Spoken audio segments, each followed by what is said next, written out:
The Pfizer jobs are here. The Americans have finally delivered on their promise to deliver some of the Pfizer vaccines that they promised the Caribbean. And we have received our tranche of Pfizer jobs, which are sectioned off according to our Prime Minister. It's already allotted for secondary school students, so students of age 12 and above. That's going to be an interesting thing to see how we're going to get all parents to convince the parents to send their children to be vaccinated. I think that is going to be a bit of a difficult task. I saw an article saying that some parents are saying that some of their children are already excited for the jobs, and I'm sure that that would be so. There would be some parents excited to give their children this vaccine, and there would be some, as a child, believe it or not, this might sound strange, but as a child, I kind of like the idea of injections. I have no idea why. It was just kind of interesting to me seeing this needle go into your skin, and I probably was a bit of a strange youth, so that's why. But it's going to be a challenge, I think, trying to convince parents to get their children vaccinated, especially as some new information is coming out, some new data is coming out that makes the vaccination route, that brings some questions on the vaccination route. It seems like the vaccination method may not be as foolproof, as sure, as sound a method out of the pandemic as was previously said, as was previously touted. So that may be a challenge faced in trying to get some of these parents to convince the parents to get their children vaccinated. And also, I saw that as we're in August now, we're nearly halfway through August, and right after August is September. And we've heard that the Ministry of Education has plans, and I haven't heard that the plans have changed yet. They have plans to reopen schools for in-person schooling, at least some of the schools, come September. To reopen schools in physical form, to reopen schools in full physical contact, meeting teachers with students, students with students, it's going to require a good bit of preparation and some planning and some policy changes. The thing with schools, though, is that unlike the general population, schools are already accustomed to mandated policies. School children, as a school child, you don't have a whole lot of rights. You do as you're told for the most part. So mask mandates and even vaccine policies could be much easier to happen in a school if you get the parents' permission. And I think, again, that may be the difficulty in getting all the policies that the technocrats may think may be required to get these schools open. Can you get people to agree with it? And again, this entire thing butts up our society onto the question of how exactly do you run a society? How exactly do you govern a society? Is it more, the question I posed before, is it more top down or bottom up?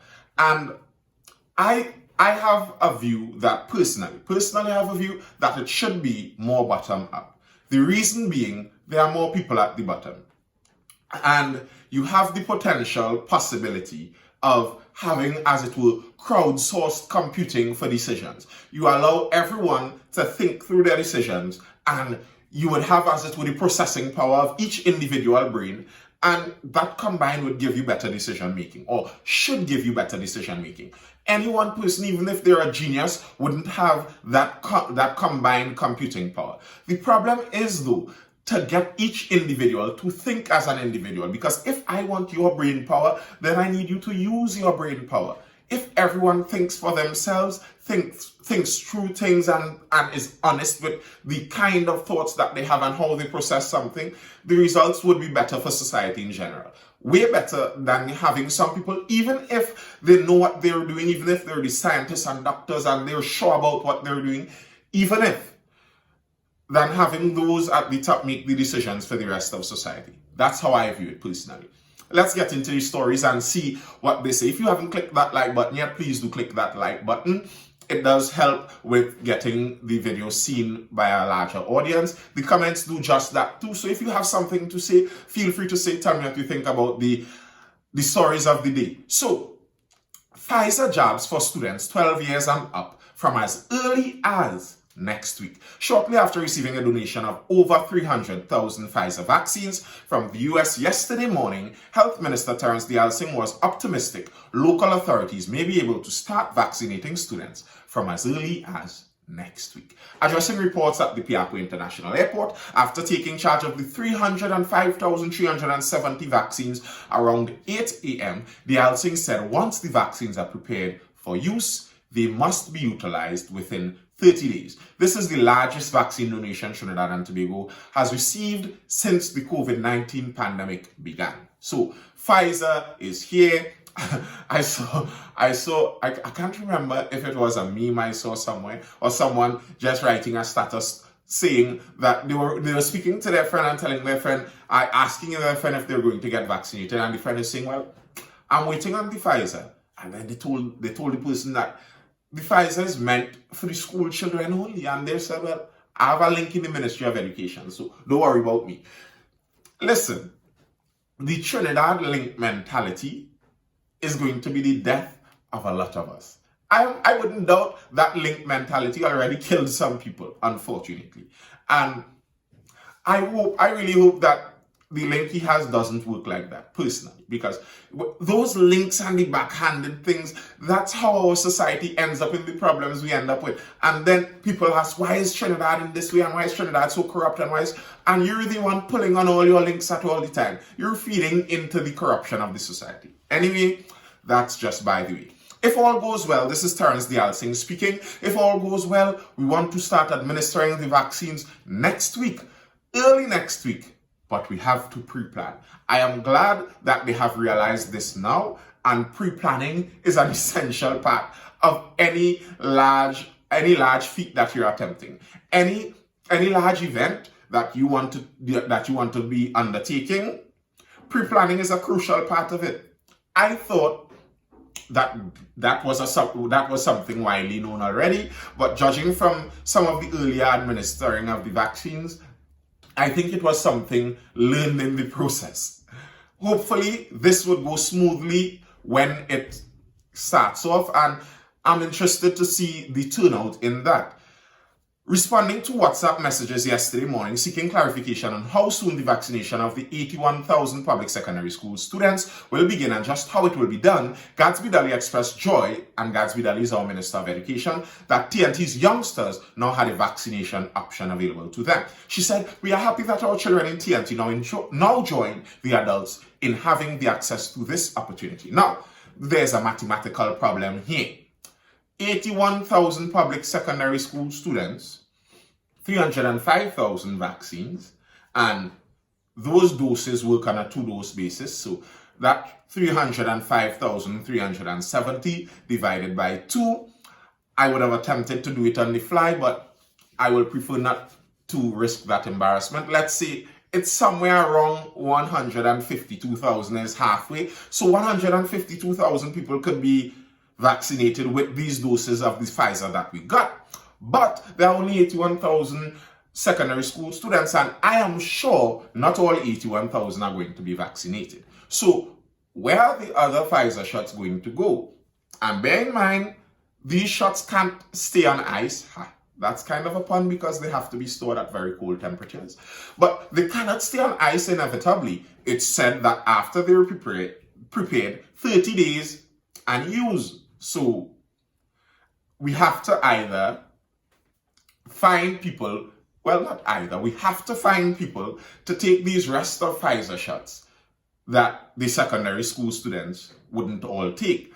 And I am very curious to see how the decision is going to be made on who gets these shots. If it's going to be a first come, first served basis thing, then that is going to cause some mayhem because there are some people that are convinced the Pfizer is the way to go. Personally, I think if you have questions about the vaccine, the Pfizer may be the one that you would have the most questions about. That's why I don't trust people when they're saying, I did my research and I don't trust this and I don't trust that. And then those same people say that Pfizer is the best. Then I don't think you've done much research at all. That's just my personal view.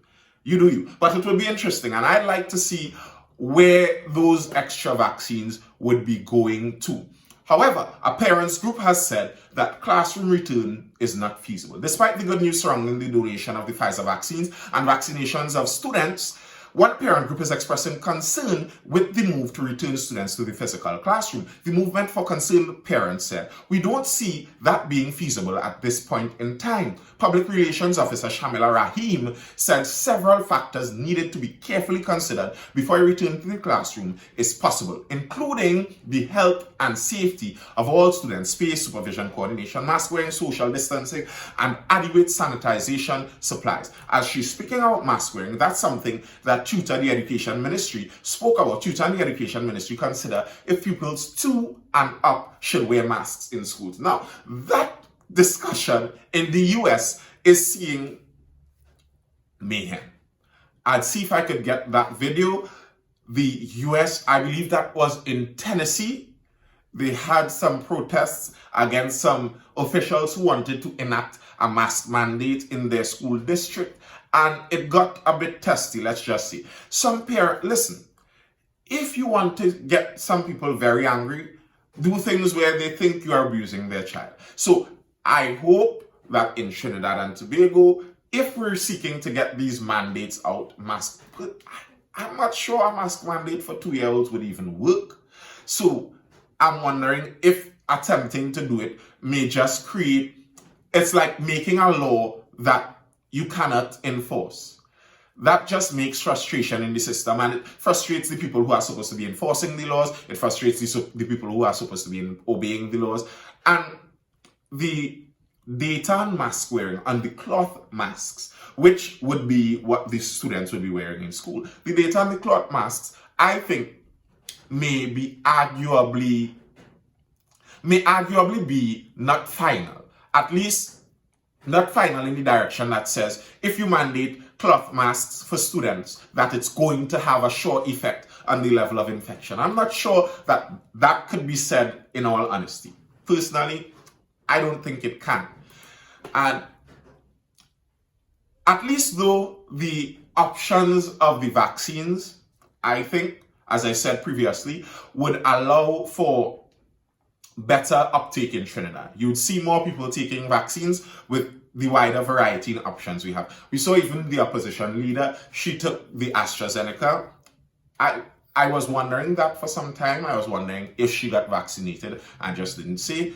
I'm glad to see though that although I'm sure it's within her ability to have flown out to another place and gotten another vaccine, that she stuck within the Trinidad system and still got the AstraZeneca vaccine yesterday or day before. Sometime recently, she got the AstraZeneca shot.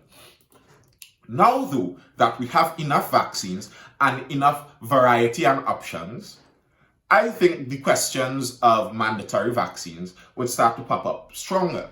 Because if we have enough, the reason for you not taking gets into more focus. If there wasn't enough, the reason for you not taking is always kind of null and void because there isn't any for me to take anyway. But now that we do have, why are you not taking comes to the fore. And that why are you not taking question is being answered in many places with mandatory vaccines. Or at least the phrasing of mandatory vaccines is actually not mandatory vaccines, but a punitive system where you're punished for not being vaccinated and you're rewarded for being vaccinated.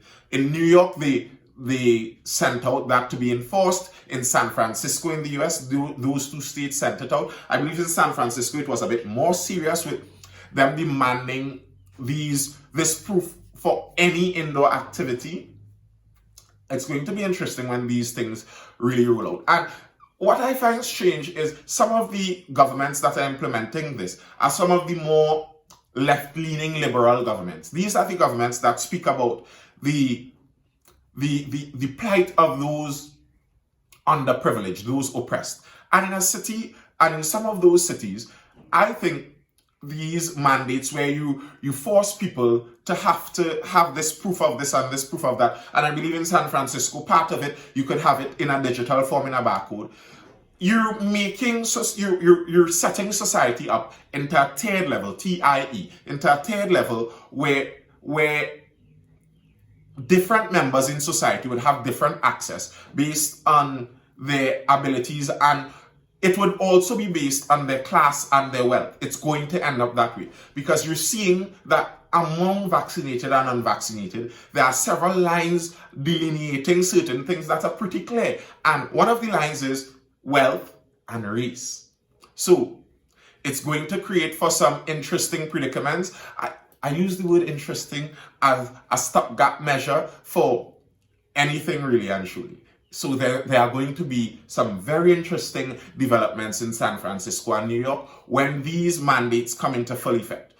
It's interesting to see how a lot of these things would actually be done in reality, because one of the things that is being seen now, Dr. Fauci in the US, who is, as it were, the head, at least the face of their coronavirus response, he has come out saying that almost surely everyone who is vaccinated is eventually going to need booster shots, regular booster shots even. So if you make it mandatory for the vaccines, and I must show my vaccine pass to get into somewhere, would it be that I must show my continuous vaccine pass, that every 6 months when I get my booster shot, I get a stamp showing that I am now up to date on this? So it's like a car inspection. I have to walk around with my human inspection sticker.